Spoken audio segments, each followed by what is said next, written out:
spent a long time thinking about how to start this first video. Embarrassingly long, in fact. But I think, as with any big project, sometimes the best thing you can do is just start. A few months ago, none of this was on the cards. In August 2025, we found ourselves talking about what might come next. I'd lost my job, my wife had just been made redundant, and for the first time in a long time, we had the opportunity to step back and think about what we really wanted in life. One conversation led to another, and before long we found ourselves looking at properties. In Italy. It was one of those ideas that starts out as a bit of a joke, but then somehow you find yourself talking about it every day. So, a few weeks later, we flew to Italy to view 4 properties that we'd found online. We told ourselves that we were just going to have a look. We weren't planning on making any big decisions there and then. But one property kept pulling us back. The more we talked about it, the harder it became to ignore. So after months of planning, paperwork, second-guessing ourselves and asking whether we'd completely lost our minds, we loaded up a van with all our belongings and headed for Italy. And now, somehow, we're here.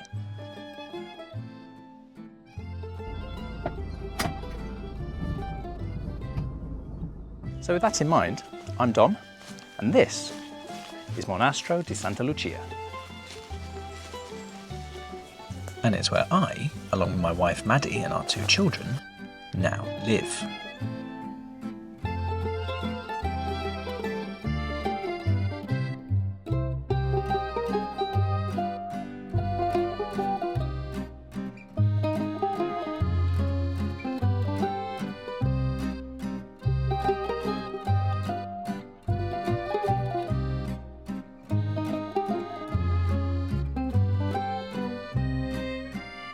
But I did say it was a project. Ooh, that's sketchy. Genuinely making me feel quite nervous. Oh my god. I knew this was going to be expensive. I don't feel safe in here. Maybe we should have come back with a hard hat. Oh, there's a lot of bees.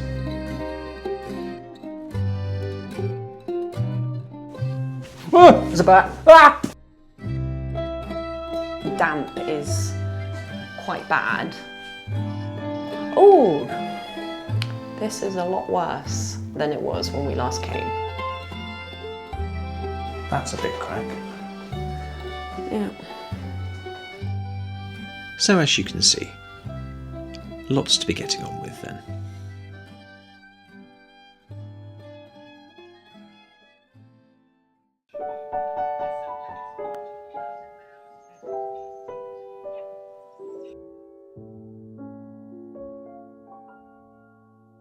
The monastery sits at the heart of the estate, and it is where we will eventually call home. But not quite yet.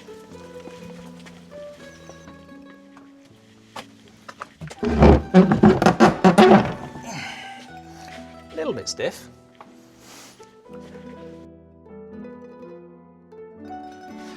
So upon entering the monastery, you're greeted by this rather imposing portico area. Lovely views over the courtyards. And we're now moving into what was the original part of the monastery itself. If these walls could speak, they've got over 600 years of stories to tell. The family bathroom isn't quite ready yet, but with 5 other bathrooms to choose from, I think we'll survive. And through into one of my absolute favourite parts of the house, which is the dining room. Those bees are following me, they're angry. The dining room has by far the nicest fireplace in the house. It's not original, but what it lacks in age, it makes up for in details. I don't think I've really looked at the floor. I think once this is cleaned, these stones might be different colours. You come through a very short door. Ooh, that's dark.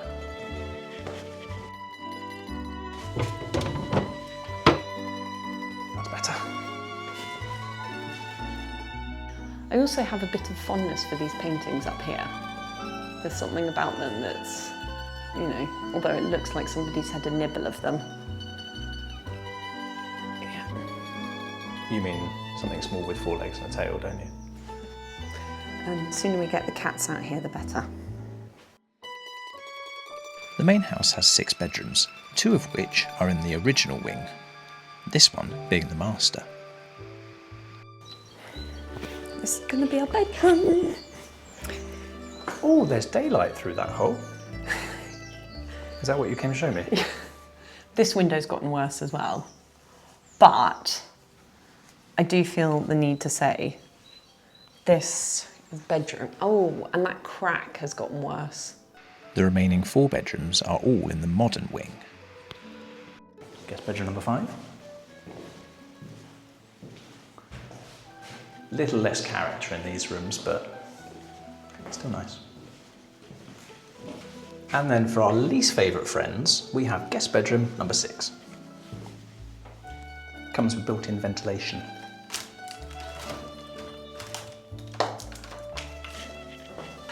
Do you think we can sort of block up these windows before we leave? We do have a slight problem. We don't have any working toilets at the moment. That'll be fine.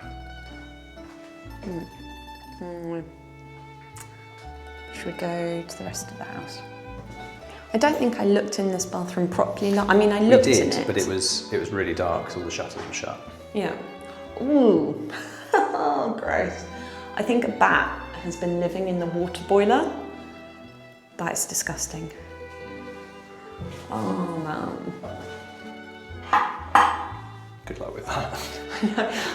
I know, that was a bit optimistic. But, you know, once... Yeah, lick a paint, it'll be fine. Lick a paint and a bit of bleach on the floor. Yeah, that'll do. So walking back through the modern wing, we're then going down a slightly rickety spiral staircase, only slightly, into what we are currently using as a kitchen. It's perfectly usable and actually contains a rather nice wood-burning stove. Behind the kitchen, and part of the modern extension, we have the dining room / library.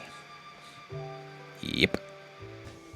Then if we go this way, back through the kitchen and under the portico.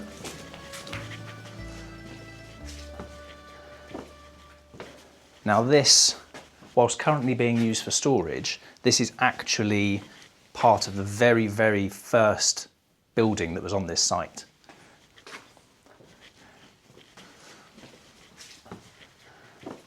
For the time being, this is storeroom, but eventually office, games room, God forbid a gym, I don't know.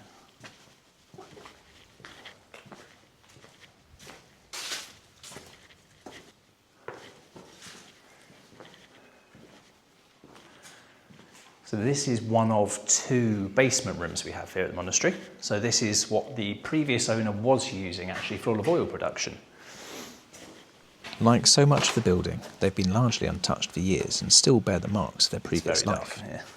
At the moment, they're little more than empty storage spaces, but they're full of character. Vaulted ceilings, stone walls, thick wooden doors with locks that go clunk. There's a lot of work to do down here before they're anything more than that. But standing here, it's hard not to imagine what they could become.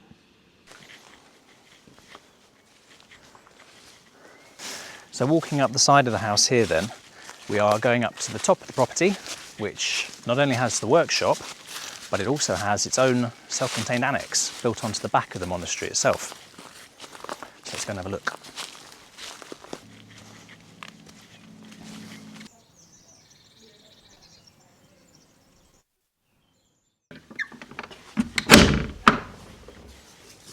Come on in. The annex sleeps 6, but as you'll see, we're not accepting guests just yet. There's a good-sized kitchen with storage room behind. A cosy living room, which for some reason currently has a bed in it. A large bedroom with a roof light. And a downstairs bathroom.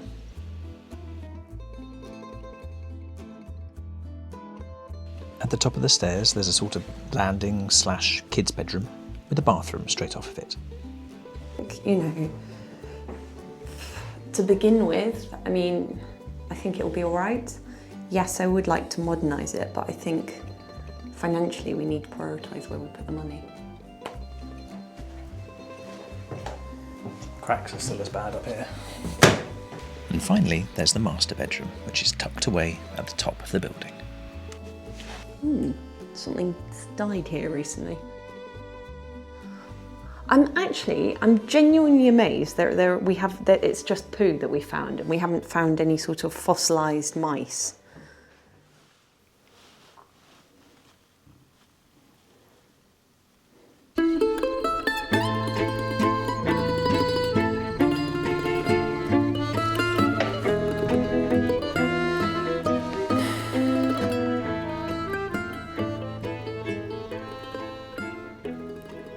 So beautiful and so noisy, all of the animals. Can you hear the cuckoo? Looking at that, I don't think we can get over there right now. Maybe in a couple of days we can sort of clear this out and then have a proper look. Yeah.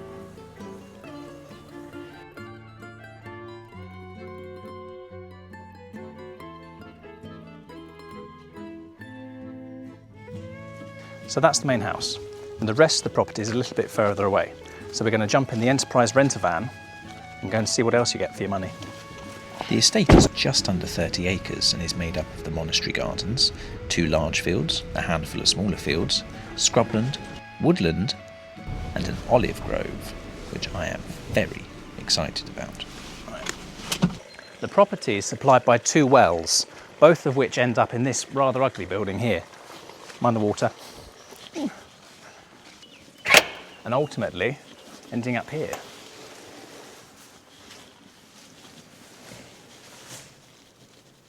Rather daunting.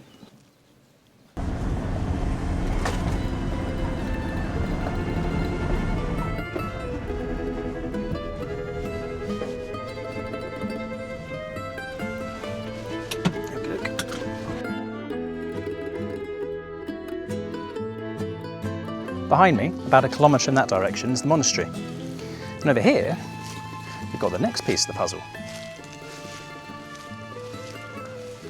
Needs a bit of work, but can't be that bad. We've already got tenants. Of course, we'll have to evict them, but I'm sure they'll be all right about it.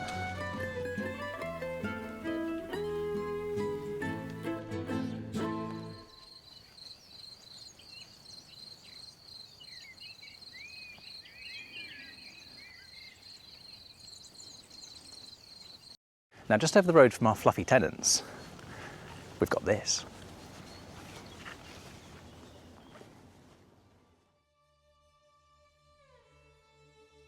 Set on the neighbouring hill and topped by its bell tower, the chapel is one of the most recognisable parts of the estate. What surprised us was just how well preserved it is. Compared to some of the other buildings, time seems to have been a little bit kinder here. I'm not particularly religious, but standing here knowing how many generations have passed through this building, I can't help but feel incredibly fortunate to be its new custodian.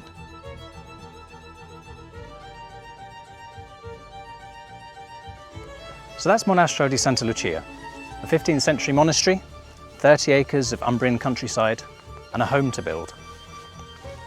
Now we're going to document all of it. The work, the good decisions, the ones we learned from, navigating Italian bureaucracy. It's going to be fun. But if any of that sounds like something you'd enjoy watching, we'd love to have you. Ciao, ciao.